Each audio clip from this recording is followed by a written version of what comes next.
దేవుని నామానికి మహిమ కలుగును గాక. ప్రైజ్లాడండి. అందరికీ వందనాలు. దేవుని యొక్క ప్రేరేపణ బట్టి ఈ మాటతో మీ ముందుకు వస్తూ ఉన్నాను.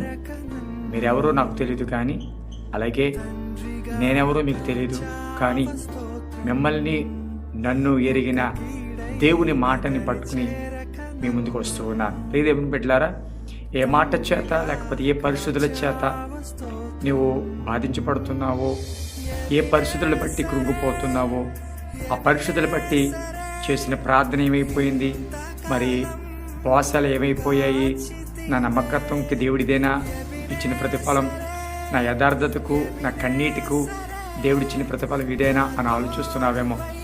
దేవుడు తప్పక సమాధానం ఇస్తాడు. ఓపికతో ఎదురు చూడు. దేవుడు నిశ్చయముగా నీ కన్నీటిని ఆయన మర్చిపోలేదు. తప్పక అద్భుతం చేయబోతున్నాడు. దేవుని నామానికి మహిమ కలుగును గాక.